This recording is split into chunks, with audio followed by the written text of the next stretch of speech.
नमस्कार, न्यूज 24 देख रहे हैं आप और आपके साथ मैं हूं सऊद मोहम्मद खालिद। रात के 9 बज चुके हैं। न्यूज 24 पर वक्त हो गया है नॉन स्टॉप एट 9 का। सबसे पहले बात बीजेपी और कांग्रेस के बीच जारी वार पलटवार की। बीजेपी ने आरोप लगाया कि कांग्रेस कोरोना संकट की आड़ में पीएम मोदी की छवि को धूमिल करने की साजिश रच रही है। पार्टी का आरोप है कि एक टूलकिट के जरिए कांग्रेसी सोची समझी राजनीति के तहत ऐसा कर रहे हैं। हालांकि कांग्रेस ने बीजेपी के आरोपों को सिरे से खारिज कर दिया तो लगे हाथ बीजेपी नेताओं के खिलाफ एफआईआर तक दर्ज करा दी गई। ये सब डिजाइन के अंतर्गत हो रहा है। ये डिजाइन यहां पे it is laid down, the design is laid down over here in the tool kit. किसान आंदोलन से भारत में मशहूर हुआ शब्द टूलकिट एक बार फिर से सियासत का सेंटर बन गया है। इल्जाम लगाने वाली पार्टी इस बार भी बीजेपी है, लेकिन उसके निशाने पर ना तो कोई खालिस्तानी संगठन है, ना इंटरनेशनल पॉप स्टार रिहाना और ना ही स्वीडन की बहुचर्चित पर्यावरण कार्यकर्ता ग्रेटा थनबर्ग। इस बार बीजेपी के निशाने पर है देश की मुख्य विपक्षी पार्टी कांग्रेस और उसका शीर्ष नेतृत्व। बीजेपी का आरोप है कि कोरोना की आड़ में कांग्रेस पार्टी मोदी सरकार को बदनाम करने में जुटी है और ये पूरी मुहिम एक टूलकिट के जरिए जारी है। डिमीनिंग फ्रेजेस फॉर मोदी और मोदी जी के लिए गंदे गंदे गाली, गंदे गंदे शब्दों का प्रयोग करवाइए ताकि देश में उन शब्दों को एक एक्सेप्टेबिलिटी मिले। कोरोना के समय कोरोना से लड़ना है। कोरोना के समय किस प्रकार से हम मरीजों की सहायता करें, सेवा करें, या इस प्रकार से टूल किट बना करके अपने देश को अपमानित करें। संबित पात्रा के कथित टूलकिट वाले खुलासे के बाद बीजेपी के राष्ट्रीय अध्यक्ष जेपी नड्डा ने भी कांग्रेस पर हमला बोला।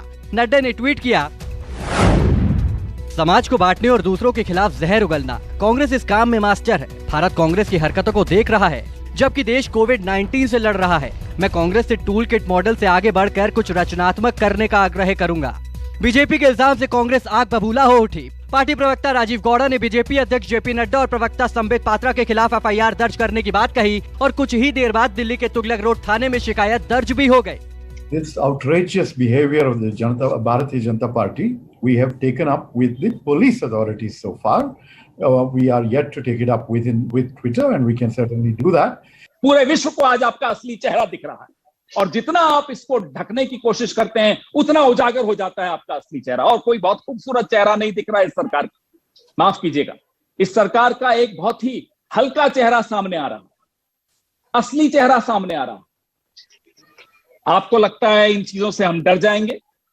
ये नकली कागज बना बना के जो आप झूठ फैलाएंगे उससे देश घबरा जाएगा, देश का मीडिया डर जाएगा, देश का विपक्ष चुप होकर घर बैठ जाएगा। माफ कीजिएगा, आप हमें जानते नहीं हैं। न इस देश के मीडिया को आप पहचान पाए हैं, न इस देश के विपक्ष को आप पहचान पाए हैं, न इस देश के एक एक नागरिक को आप समझ पाए हैं। अगर समझ लिया होता तो आज इस तरह की ओछी हरकतें नहीं करते आप लोग जैसे आज आपने की है।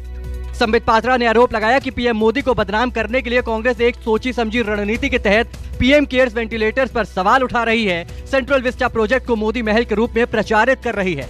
पीएम केयर्स को बदनाम करना है। सेंट्रल विस्टा को लेकर यहां बताया गया है, सेंट्रल विस्टा को लेकर उसको एक वैनिटी प्रोजेक्ट कहना है। और मैं एक डिबेटर हूं, मैं हर दिन डिबेट में जाता हूं पार्टी की तरफ से, और हर प्रवक्ता कांग्रेस पार्टी का यही कह रहा होता है, ये तो मोदी का घर है, ये तो मोदी का महल। और यही डिजाइन में लिखा हुआ है कि उसको मोदी का महल और मोदी का पैलेस और मोदी का घर बताइए। कुंभ और ईद में जिस प्रकार की कंपैरिजन करके धर्म को अपमानित और बदनाम करने की कोशिश कांग्रेस पार्टी ने किया है। मैं इसमें कोई हिंदू मुस्लिम राजनीति नहीं करूंगा, क्योंकि आज हिंदू मुस्लिम सभी सफर कर रहे हैं और सबका साथ, सबके विकास और विश्वास के साथ ही देश आगे बढ़ सकता है। मगर कांग्रेस पार्टी जिस प्रकार की राजनीति, आप कुंभ को बदनाम करिए और ईद के विषय में कुछ मत कहिए, इस प्रकार की सोच हो सकती है किसी की? मैं सिर्फ इतना बोलना चाहती हूँ इसमें कि आंकड़े बताते हैं कि उत्तराखंड में कुंभ के बाद 180% उछाल आया संक्रमण के मामलों में। आधे से ज्यादा मौतें जो उत्तराखंड में हुई वो कुंभ के बाद हुई। और ये सच है कि मध्य प्रदेश में करीब 15% मामले जो थे वो कुंभ से आए हुए लोगों से हुए। और ये भी सच है, और डॉक्टर देवी शेट्टी ने भी थोड़े दिनों पहले एक चर्चित अखबार में लिखा भी है कि एक संक्रमित व्यक्ति, ये डेटा है कि वो 5 लोगों को संक्रमित और करता है। तो जो वापस आया अपने गांव में, अपने शहरों में, संक्रमण तो फैला है जबरदस्त तरीके से। और इसमें सिर्फ कुंभ की ही बात क्यों करें, जहां पर भी लोगों का जमावड़ा हुआ, आप इलेक्शन की स्टेट्स देख लीजिए, आप जहां पर लोगों ने विजय जुलूस निकाले वो देख लीजिए, जो सुपर स्प्रेडर इवेंट्स बने उसमें संक्रमण में काफी उछाल आया। Denial of facts, destroying of evidence and data manipulation, ये 3 डीज जो सरकार जिस पर लगातार काम कर रही है। कोरोना के अलावा को छोड़कर उनका पूरा ध्यान फैक्ट्स को कैसे कंसील किया जाए, एविडेंस को कैसे खत्म किया जाए और डेटा को कैसे मैनिपुलेट किया जाए। संबित पात्रा ने खास तौर से राहुल गांधी को निशाना बनाया तो लगे हाथ कांग्रेसियों को कित तक कह डाला। राहुल गांधी, आप रोज सुबह जो ट्वीट करते हैं, we have with us today the source of the tweets, we have with us the source. जो नकारात्मक राजनीति आप फैलाते हैं वेंटिलेटर को लेकर, वैक्सीन को लेकर, मैनेजमेंट को लेकर, आज वो सोर्स हमारे पास है। बहुत दुख के साथ हमें कहना पड़ रहा है कि this vulture politics of Congress की जो गिद्धों की राजनीति है कांग्रेस की, आज वो संपूर्ण रूप से उजागर हो गया है। We want answers from both Sonia Gandhi and Rahul Gandhi. हमें सोनिया जी से और राहुल जी से उत्तर चाहिए। हालांकि राहुल गांधी ने सीधे तौर पर कथित टूलकिट का जिक्र नहीं किया, लेकिन पीएम मोदी से सवाल पूछने वाले पोस्टरों पर हुई गिरफ्तारी का जिक्र कर एक बार फिर केंद्र सरकार को घेर लिया। राहुल गांधी ने ट्वीट किया, मोदी सिस्टम में जितनी आसानी से सवाल उठाने वालों की गिरफ्तारी होती है, उतनी आसानी से वैक्सीन मिलती तो देश आज इस दर्दनाक स्थिति में ना होता। कोरोना रोको, जनता के सवाल नहीं। एक और ट्वीट में राहुल गांधी ने कोरोना की तीसरी लहर को लेकर आगाह किया तो साथ ही सरकार को बच्चों की सुरक्षा सुनिश्चित करने की नसीहत दी। राहुल गांधी ने ट्वीट किया, आने वाले समय में बच्चों को कोरोना से सुरक्षित करना होगा। पीडियाट्रिक स्वास्थ्य सुविधाएं और वैक्सीन इलाज के प्रोटोकॉल अभी से तैयार होने चाहिए। देश के भविष्य के लिए वर्तमान मोदी सिस्टम को नींद से जगाना जरूरी है। कोरोना की दूसरी लहर के सामने देश का हेल्थ सिस्टम चरमरा गया है। डॉक्टरों की तमाम कोशिशों के बावजूद रोजाना हजारों लोग मौत के मुंह में जा रहे हैं। कोई बेड मिलने की वजह से दम तोड़ रहा है तो कईयों की जान ऑक्सीजन की कमी से जा रही है, और तो और मरने के बाद शव की दुर्गति हो रही है। सलीके से मृतकों का अंतिम संस्कार तक नहीं हो पा रहा। इस त्रासदी को लेकर विपक्षी कांग्रेस लगातार सवाल उठा रही है। कांग्रेस नेता राहुल गांधी आए दिन सरकार से तीखे सवाल पूछ रहे हैं और ये बात सत्ता को बेहद नागवार गुजर रही है। Bureau report, news 24। अगर जरूरी और वाजिब सवाल पूछे भी जा रहे हैं तो इसमें दिक्कत क्या? बहरहाल, एम्बुलेंस प्रकरण में नाम सामने आने के बाद सारण के भाजपा सांसद राजीव प्रताप रूढ़ी ने प्रेस कॉन्फ्रेंस कर सफाई दी है। रूढ़ी ने कहा कि वो कॉलेज के समय से ही राजनीति में हैं और अब तक उनकी छवि पर कोई दाग नहीं लगा, लेकिन पप्पू यादव और उनकी पत्नी रंजीत रंजन ने इस सफाई को पीएम मोदी और नीतीश कुमार की स्क्रिप्ट बताया है। जिस व्यक्ति के बारे में बात कर रहा हूं, लोग भूल चुके हैं। अपराधी अगर किसी मंदिर में बैठ जाए तो संत नहीं हो जाता। ये पृष्ठ है 32 आपराधिक मुकदमे का जो उन्होंने स्वयं स्वीकारा है, लेकिन ये कॉन्शियंस कीपर हैं बिहार और देश के। 8 दिनों तक खामोशी की चादर ओढ़ने के बाद बीजेपी सांसद राजीव प्रताप रूढ़ी ने आखिरकार चुप्पी तोड़ ही दी। लब खुलते ही साफ हो गया कि पप्पू यादव के लिए उनके सीने में गुस्से की आग धधक रही है। एम्बुलेंस विवाद पर मीडिया से रूबरू हुए रूढ़ी ने पप्पू यादव को खूंखार अपराधी बताया तो साथ ही खुद को दूध का धुला साबित करने की कोशिश भी की। मैं भी राजनीतिक व्यक्ति हूं, मुझे भी खंगाल लीजिए, और मैं भी 30 साल से राजनीति में हूं, और मैं सिर्फ एक पन्ना दिखाना चाहूंगा मेरे एफिडेविट में। अभी तक खाली है। मैं ईश्वर से यही प्रार्थना करता हूं कि अपने राजनीतिक जीवन में मुझे अपराध और अपराधी की श्रृंखला में न जाना पड़े। ईश्वर मुझे ताकत दे कि ऐसे ताकतों के खिलाफ मैं लड़ता रहूं। मैं जानता हूं कि अपराधी के खिलाफ तो कार्रवाई करना आसान होता है, लेकिन राजनीतिक अपराधी के खिलाफ कार्रवाई करना संभव नहीं होता है, क्योंकि उसके पास उसी ताकत का, राजनीतिक ताकत का संरक्षण मिलता है, और उस राजनीतिक संरक्षण के सामने हम सब भी झुक जाते हैं, शासन भी कई बार झुक जाता है, और दबदबे के साथ ताकत दिखा करके शासन के लोगों को भी झुकाने का प्रयास करता है ताकि आपराधिक पृष्ठभूमि समाप्त हो जाए।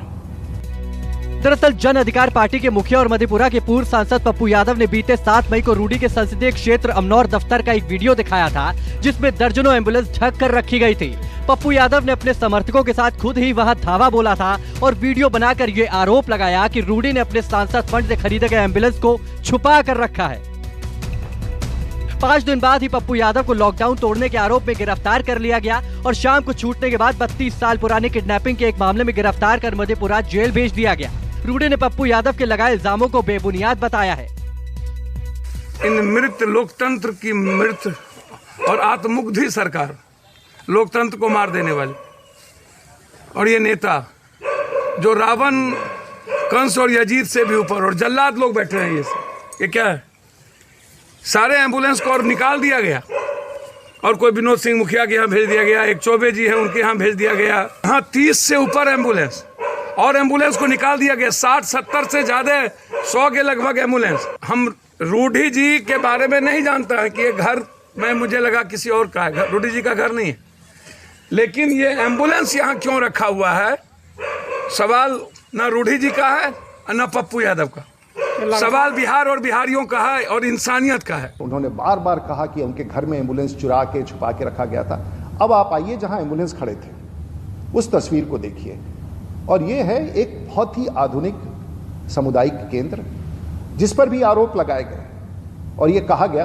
अब आप देखिए सामुदायिक केंद्र को, जहां कुछ संचालन के दृष्टिकोण से यहाँ पर बहुत प्रकार का ट्रेनिंग होता है, बहुत प्रकार का काम होता है लोगों के बीच में, और मुझे लगता है कि एक सबसे अच्छा कम्युनिटी सेंटर जहाँ हर प्रकार का काम चलता है, आयुष्मान के कार्ड बनते हैं, लोगों गरीबों को मदद होता है और आगे भी कई योजनाएं हैं। ये सब सरकार के नाम से पंजीकृत जमीन है, ये पूरा का पूरा एफिडेविट जमीन सरकार के नाम से निबंधित है और एक एक पैसा सरकार का है। मैं ये एम्बुलेंस का काम कोई कोविड में नहीं कर रहा हूँ, मैं एम्बुलेंस का काम पिछले 10 वर्षों से कर रहा हूँ, लगातार कर रहा हूँ, लोगों तक पहुँचा रहा हूँ, उसमें सुधार कर रहा हूँ। और ये एक व्यवस्था के तहत है।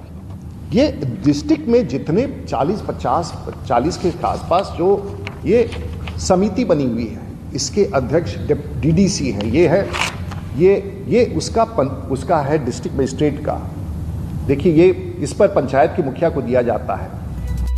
मुखिया और पार्षदों पर पप्पू यादव के आरोपों को खारिज करते हुए रूडी ने दावा किया कि उन्होंने ड्राइवर की कमी की सूचना डीएम को पहले ही दे दी थी। 1 2 3 4 5 6 7 8 9 10 11 12 13 14 15 16 17 18 19 20 21 40 ड्राइवर हैं इनके पास, तैयार है। ये अभी सबका नाम लिख करके हम लोग गवर्नमेंट को भेजने जा रहे हैं। प्रेमचंद सिंह जी अभी देंगे, समर्पित करें। लोग कहते थे कि हम ड्राइवर नहीं है, मैंने कह दिया ड्राइवर है, ड्राइवर नहीं है उसको बनाया ड्राइवर। 40 ड्राइवर, कोई ड्राइवर नहीं आया आज तक हमारे यहाँ, कोई लाइसेंस नहीं मिला, कुछ नहीं मिला। चलिए वो भी एक गिमिक था, 24 घंटे तक समाचार चला, लोगों को लगा कि ड्राइवर के अभाव में, लेकिन एक और सच था जिसके कारण नहीं हुआ, और वो सूची मैं आपको दिखाना चाहूंगा कि क्यों एक और सच था। क्योंकि ये डीएम को मैंने चिट्ठी लिख के भेजा कि साहब एम्बुलेंस की ड्राइवर्स की कमी है, और ये घटना से बहुत पूर्व लिखा गया, और मैंने लिख के वहां डिस्ट्रिक्ट मजिस्ट्रेट को दे दिया था कि साहब अगर ड्राइवर मिले तो दीजिए, कोई सरकारी कर्मचारी अगर खाली है, ड्राइवर है, उसके पास ड्राइवर नहीं है, जिला में ऐसा होता है, उनको दे दीजिए। रूडी की सफाई पप्पू यादव को रास नहीं आई। जेल से ही पप्पू ने ऐलान किया कि वो जनता के हक में लड़ते रहेंगे, सत्ता की साजिश और मुकदमेबाजी से नहीं डरेंगे। पप्पू यादव ने ट्वीट किया, कोरोना में जनता के लिए लड़ने के कारण भी मुझ पर 3 मुकदमे हो गए, जमीन पर रहेंगे, जनता के लिए संघर्ष करेंगे। पीएम मोदी, अमित शाह जी ढोंगी यूपी सीएम से लड़ेंगे तो मुकदमा तो होगा ही ना। हवा हवाई रहेंगे, जनता से दूर रहेंगे तो मुकदमा कैसे होगा, एकदम सफेद पोश दिखेंगे। पप्पू यादव की पत्नी और कांग्रेस नेता रंजीत रंजन ने भी राजीव प्रताप रूडी की सफाई को खारिज किया और उनकी सफाई को पीएम मोदी और सीएम नीतीश कुमार की तरफ से तैयार स्क्रिप्ट बता दिया। रूडी जी, पीएम नरेंद्र मोदी जी, अमित शाह जी, नीतीश जी ने 8 दिनों तक आपसे तैयारी करवाई, लेकिन आपके कमजोर तथ्यों को देख आपको अकेले प्रेस कॉन्फ्रेंस करने भेज दिया। बीजेपी के आप बड़े नेता हैं। कल पटना के पारस हॉस्पिटल में एक कोरोना मरीज के साथ बलात्कार हुआ है, उस पर भी तो 2 शब्द बोल देते। 4 बार लोकसभा, 2 बार राज्यसभा सांसद और 1 बार केंद्रीय मंत्री रह चुके राजीव प्रताप रूडी एम्बुलेंस विवाद में बैकफुट पर दिख रहे थे। हालांकि 8 दिन बाद उन्होंने चुप्पी तोड़ ही दी, लेकिन अब भी सवाल ये कायम है कि आखिर हुजूर को आने में इतनी देरी क्यों हो गई। Bureau report, news 24। इधर देश में कोरोना की स्थिति को लेकर के पीएम मोदी ने आज 46 जिलों के डीएम के साथ लाइव बातचीत की। पीएम ने कोरोना से जंग में जिला अधिकारियों को योद्धा बताया, लेकिन दिल्ली के डिप्टी सीएम मनीष सिसोदिया ने ट्वीट के जरिए पीएम मोदी को प्रोटोकॉल की याद दिलाई। पूछा, क्या सिर्फ मुख्यमंत्री के लाइव प्रसारण से ही प्रोटोकॉल टूटता है? 8 राज्यों और 2 केंद्र शासित प्रदेशों के जिलाधिकारियों के साथ बैठक के दौरान पीएम मोदी ने कोरोना की चुनौतियों पर चर्चा की तो जिलाधिकारियों को इस जंग का विंग कमांडर करार दिया। वीडियो कॉन्फ्रेंसिंग के जरिए हुई इस बैठक में पीएम मोदी ने महामारी के खिलाफ जंग के हथियारों का जिक्र किया तो साथ ही इस जंग में रोड़ा अटकाने वालों पर सख्त एक्शन का भी निर्देश दिया। एक एक जीवन बचाने की है। हमारी जिम्मेदारी संक्रमण को फैलने से रोकने की भी है और ये तभी संभव है जब हमें संक्रमण की स्केल की सही जानकारी होगी। टेस्टिंग, ट्रैकिंग, आइसोलेशन, ट्रीटमेंट और कोविड एप्रोप्रिएट बिहेवियर, इस पर लगातार बल देने रहना जरूरी है। पीएम मोदी ने एक बार फिर दोहराया कि कोरोना की जंग में वैक्सीन सबसे बड़ा हथियार है। साथियों, टीकाकरण कोविड से लड़ाई का एक सशक्त माध्यम है, इसलिए इससे जुड़े हर भ्रम को हमें मिलकर के उसको निरस्त करना है। कोरोना के टीके की सप्लाई को बहुत बड़े स्तर पर बढ़ाने के निरंतर प्रयास किए जा रहे हैं। इधर पीएम मोदी टीकाकरण को कोरोना से जंग का सबसे बड़ा हथियार बता रहे थे, तो दूसरी तरफ देश के अलग अलग हिस्सों में कांग्रेस वैक्सीन को विदेश भेजने को लेकर सवाल कर रही थी। देहरादून में प्रदेश कांग्रेस कार्यालय पर सवाल वाला पोस्टर चिपका था, तो अमृतसर में एनएसयूआई के कार्यकर्ता होर्डिंग लगा रहे थे।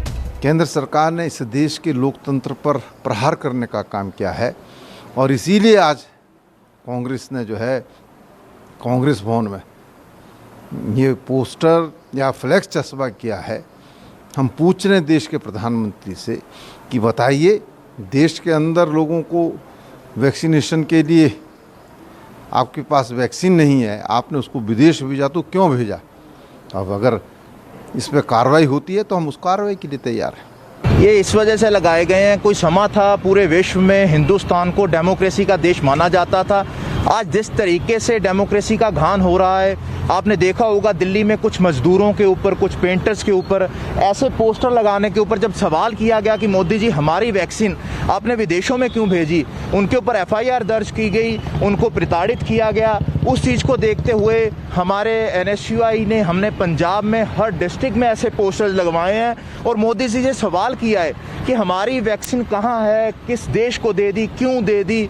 46 जिलों के अधिकारियों के साथ बैठक में पीएम मोदी ने संबोधन के प्रसारण को लेकर दिल्ली के डिप्टी सीएम मनीष सिसोदिया भी गुस्से में आ गए। सिसोदिया ने पीएम मोदी को प्रोटोकॉल वाली याद दिलाई, तो ये सवाल दागा कि आखिर ये पता कैसे चला कि लाइव प्रसारण की इजाजत किसमें है और किसमें नहीं। सिसोदिया ने ट्वीट किया कि आज की मीटिंग में प्रधानमंत्री जी का वक्तव्य टीवी पर लाइव प्रसारित हुआ। पिछली बैठक में सीएम अरविंद केजरीवाल के लाइव प्रसारण पर आपत्ति थी कि प्रोटोकॉल तोड़ा गया। आज के प्रोटोकॉल में लाइव प्रसारण की इजाजत थी। कैसे पता चले कि कौन सी बैठक से लाइव प्रसारण हो सकता है और कौन से में नहीं? बीते 23 अप्रैल को कोरोना की दूसरी लहर के बीच प्रधानमंत्री मोदी ने कोरोना संक्रमण से सबसे ज्यादा प्रभावित 10 राज्यों के मुख्यमंत्रियों के साथ बैठक की थी। टीवी पर लाइव बातचीत के दौरान दिल्ली के सीएम अरविंद केजरीवाल ने देश की राजधानी के अस्पतालों में ऑक्सीजन की कमी की ओर ध्यान खींचा, जिसको लेकर पीएम मोदी ने सख्त ऐतराज जताया था। केंद्र सरकार और बीजेपी ने आरोप लगाया था कि केजरीवाल इस प्लेटफॉर्म का इस्तेमाल राजनीति करने और झूठ फैलाने के लिए कर रहे हैं। Bureau report, news 24। नमस्कार, मैं हूं मानक गुप्ता। अगर आपको हमारा ये वीडियो पसंद आया हो तो इसे लाइक और शेयर जरूर करें और हाँ, हमें सब्सक्राइब और फॉलो करना ना भूलें ताकि आप देश और दुनिया की कोई खबर मिस ना करें। चाहे कोई ब्रेकिंग न्यूज हो या कोरोना वायरस से जुड़ी कोई भी अपडेट, पॉलिटिक्स हो या आपकी जेब से जुड़ी कोई खबर, इलेक्शन की कोई न्यूज हो, कोई कंट्रोवर्सी हो या फिर कोई वायरल वीडियो, सब कुछ मिलेगा न्यूज़ 24 पर। तो जुड़े रहिए हमारे साथ और देखते रहिए न्यूज़ 24।